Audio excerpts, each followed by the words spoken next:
어떤 연유에서인지 저는 전통 오일장을 참 좋아합니다.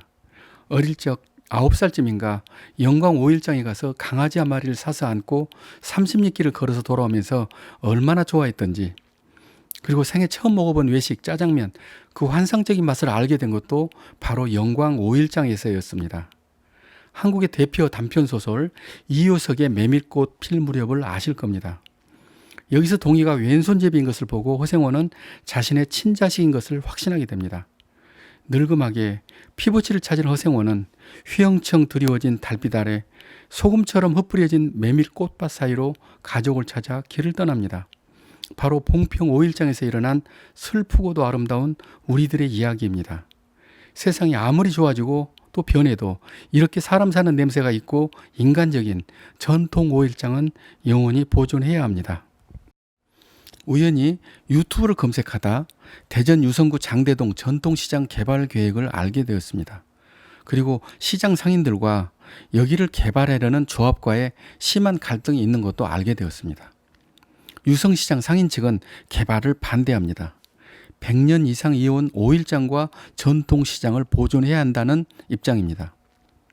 개발하려는 조합에서는 3,000세대가 넘는 공동주택과 16,000평이 넘는 거대한 사업을 포기하기는 쉽지 않아 보입니다. 그렇다면 전통시장을 활성화하면서도 개발을 동시에 할 수 있는 방안은 없을까요? 그것을 한번 알아보겠습니다.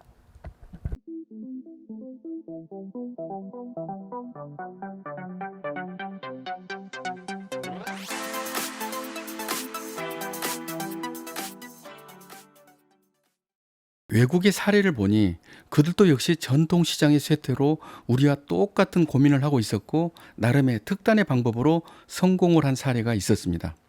그 중에서도 전통시장 재생에 크게 성공한 스페인과 터키의 세 가지 사례를 들겠습니다. 첫 번째, 스페인 바르셀로나 산타 까타리나 시장입니다. 낙후된 전통시장을 8년간의 새 단장을 마치고 다시 태어난 시장에 사람이 붐비기 시작합니다. 관광객이 다시 모이고 시장을 찾는 인파로 시장이 활기를 띠게 된 것입니다. 어떤 이유에서일까요? 그것은 단 한 가지로 임팩트 있는 큰 변화를 주었습니다. 지금 보시는 물결치는 지붕이라는 공공미술을 설치한 것입니다. 크기가 약 5,500제곱미터, 평으로는 1,700평 정도이고 67가지 컬러가 등장하는 물결치는 지붕입니다. 여기서 67은 시장에서 판매하는 물건 색상 종류입니다. 그 67가지 색상을 이용해서 32만 5천 개의 타일을 만들어서 물결치는 지붕을 완성한 것입니다. 그렇게 해서 산타 카타리나 시장은 전통시장과 현대적인 공공미술이 절충된 독특한 외관으로 재탄생한 것입니다. 도심 한복판에 거대한 예술작품을 들여놓은 효과로 볼거리가 있는 시장으로 바뀌었고 이것이 낙후된 산타 카타리나 시장을 다시 살린 것입니다. 보수 이전의 사진이 바로 이겁니다. 이 평범한 조족조 벽에 올라가 있는 답답한 지붕을 파격적으로 날려버리고 재보수한 것입니다. 두 번째는 터키 이스탄불 백시타스 피시마켓입니다. 이 시장은 100년 넘는 전통 수산시장입니다. 하지만 오랫동안 특별한 관리 없이 운영되다 보니 위생에 대한 문제점이 제기되었고 또 시장 외곽 지역에 들어선 현대적인 쇼핑센터에 밀려서 결국 시장의 매출이 점차 떨어졌습니다. 이런 점은 우리나라와 너무나 똑같은 상황입니다. 그러다 2006년 시장 상인들은 정부의 시장 환경을 개선해 달라고 요구를 합니다. 도와달라고 지원 요청을 한 것입니다. 여기서도 단 한 가지 시도를 합니다. 그것은 냄새나고 볼품없는 시장 입구를 새롭고 모던한 천정형 게이트로 바꾼 것입니다. 기존의 부지를 그대로 두고 입구 외관만을 디자인해서 조개 모양의 삼각형 지붕을 탄생시켰습니다. 벽면은 따로 세우지 않고 3면의 모든 통로를 개방해서 어느 방향에서든 빛이 들어오고 통풍이 잘 되게 만들었습니다.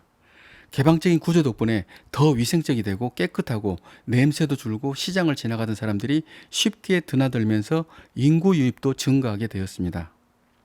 그러나 스테인리스 스틸로 만든 이 모던한 게이트가 주변의 건물이나 기존의 시설과는 어울리지 않고 지나치게 현대적이라고 비판을 받습니다. 또 한편으로는 이러한 이질적인 매력 때문에 호기심을 갖고 찾는 사람들도 또 많아졌습니다. 그러다 결국 이런 것들이 가십거리가 되고 홍보가 되면서 사람들이 더 찾는 유명한 시장이 된 것입니다. 그래서 100년 넘는 낙후된 전통시장이 다시 화려하게 부활한 것입니다. 마지막 세 번째, 가장 중요한 사례입니다. 스페인 세비야의 엔카르나시온 시장을 소개합니다. 이 시장의 역사는 19세기부터이고 이 지역 생활의 중심 역할을 했던 곳입니다. 하지만 1973년 낡은 건물을 철거하고 보수하는 과정에서 지역 경제는 내리막길을 걷게 되고 더 어려워집니다. 이제 상인들이 하나둘 떠나기 시작합니다. 그러다 다시 시장을 살려보려고 건설을 시도했지만 이번에는 고대 로마 시대 유적이 발견되면서 공사가 또 완전히 중단하게 됩니다. 1973년에 시작한 공사가 멈춘 채로 이렇게 끔찍한 상태로 약 30년째 유지하게 되었습니다. 당연히 시장은 완전히 붕괴가 된 것입니다. 세비야시는 마침내 특단의 조치를 하게 되었습니다. 바로 엔카르나시온 시장과 광장을 살리는 국제 설계 공모를 하였습니다. 공모 조건은 세 가지를 꼭 충족해야 합니다. 첫째, 관광 명소를 만들어야 합니다. 둘째, 상업을 다시 활성화시켜야 합니다. 세 번째, 박물관과 광장을 연계한 복합 문화 공간을 만들라는 것입니다. 마침내 2004년 공모전을 통해서 독일 건축가 율겐마이어 헤르만의 메트로폴 파라솔이 당선되었습니다. 지금 보시는 바로 이 작품입니다. 그러면 보시는 메트로폴 파라솔은 어떤 특징과 어떤 내부 구조를 가지고 있을까요? 총 4개 층으로 되어 있습니다. 먼저 지하층에는 이곳에서 발견된 고대 유적을 박물관으로 만들어 전시하고 있습니다. 1층에는 길거리에 접해 있는 중앙시장이 있고 평소에는 개방된 광장으로 사용됩니다. 그리고 여러 개의 바와 레스토랑이 있습니다. 2층은 광장에서 5m 정도 높게 들여 올려진 공간으로 곡선 모양의 난간과 넓은 계단을 통해서 하우스 카페로 들어갈 수 있는 구조입니다. 이 공간은 시민들을 위한 콘서트나 공공 모임 장소로 사용됩니다. 3층은 천정부로 가장 다양한 기능의 볼거리가 많은 곳입니다. 이 구조물은 6개의 원통형 기둥으로 제지되는데 가장 큰 메인 기둥 2개에 무게가 실리도록 설계되었습니다. 그 2개의 기둥 안에는 3층으로 가는 엘리베이터가 있고 그곳에서 가장 아름다운 도심 전경을 보여주는 250m 길이의 공중보행로가 있습니다. 그 큰 곡선으로 굽이치는 공중보행로를 걸으면서 세비야의 아름다운 역사적인 풍경을 조망할 수가 있습니다. 그러면 메트로폴 파라솔의 결정적 매력은 무엇일까요? 그 매력은 2가지입니다. 첫 번째 매력은 열과 햇볕을 차단한 거대한 그늘입니다.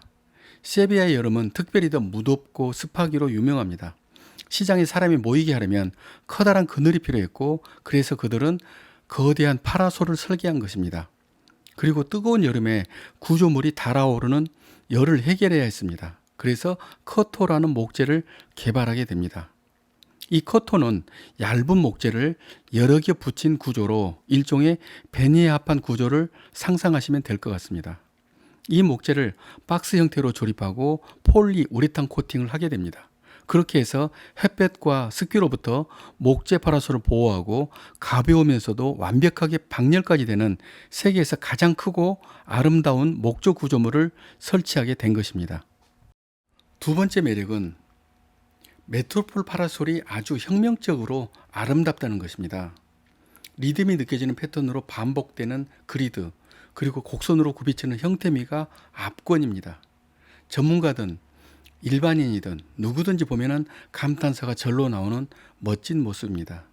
이 거대한 비정형 목조 구조물은 주변의 어떤 건축물과도 닮지 않은 독특한 모양으로 매우 낯선 구조입니다. 우리나라에서 심의할 때마다 꼭 등장하는 주변과의 조화는 빵점입니다. 아마 우리나라에서라면은 선정되지도 않았을 겁니다.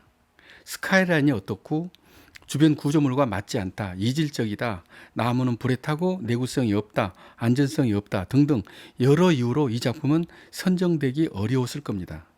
그래서 제가 이 작품이 파격적이고 혁명적이라고 말한 것입니다. 그러면 메트로폴 파라솔이 설치되고 어떤 변화가 있고 어떤 효과가 있었을까요? 첫 번째 가장 큰 효과는 지역 경제의 회복입니다. 말씀드렸던 대로 쫄딱 망했던 시장이었습니다. 사람이 떠나가고 빈 가게, 빈 주차장만 덩그렇게 있던 시장이었습니다. 그런데 시장 상인들은 다시 제 자리를 찾게 되고 오랜 세월 동안 잃어버렸던 과거의 분주함을 되찾았습니다. 비어있던 상점들도 새로운 주인을 맞았고 기존에 있던 매장의 사람들은 200%에서 300% 이상의 매출 성장을 기록하면서 지역 경제를 완전히 살린 것입니다. 두 번째 효과는 세비야 도시 전체가 이 작품 때문에 세계적인 관광지가 되었습니다. 첫 해부터 관광객이 100만 명이 넘었다는 사실입니다. 개발할 때 발견된 그 불편했던 고대 유물을 지하 박물관에 전시하면서 장소의 역사적 가치가 올라가고 사람들은 이 유물을 보려고 더 오게 됩니다. 또 메트로폴 파라솔의 독특한 아름다움과 그늘 때문에 사람들은 광장으로 모이게 되었습니다. 그래서 세비야의 전통적인 도시 풍경과 현대적인 독특한 작품이 함께 어우러져서 엔카르나시온 시장은 세비야의 관광 명소가 되었습니다. 이제 제 생각을 두 가지로 정리합니다. 그중 하나는 독특한 것을 인정해 주자는 것입니다. 우리는 늘 주변과 조화를 추구하려고 애를 쓰고 때로는 사람들에게 그런 유사한 압력을 주고 또 받고 있습니다. 그러나 유사함, 비슷하게 어울리게 하는 것은 일종의 창의성과 독창성과는 멀어지는 것이기도 합니다. 유사한 조화도 있지만은 대조적인 조화도 있습니다. 주변이 다 파란색일 때 빨강일 필요가 있고 주변이 다 두루뭉실할 때 뾰족할 필요도 있습니다.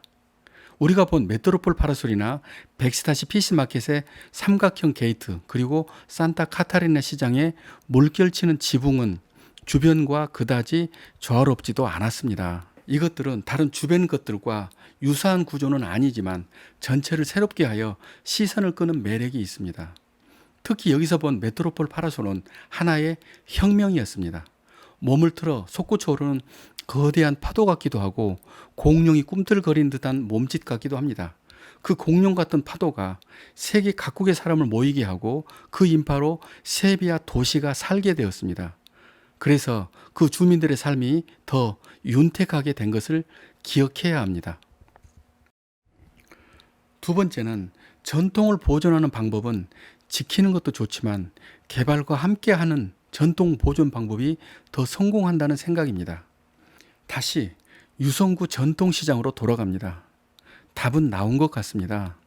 내용을 보니 개발하는 입장에서도 오일장과 전통시장을 보존하는 데 적극적인 것 같습니다.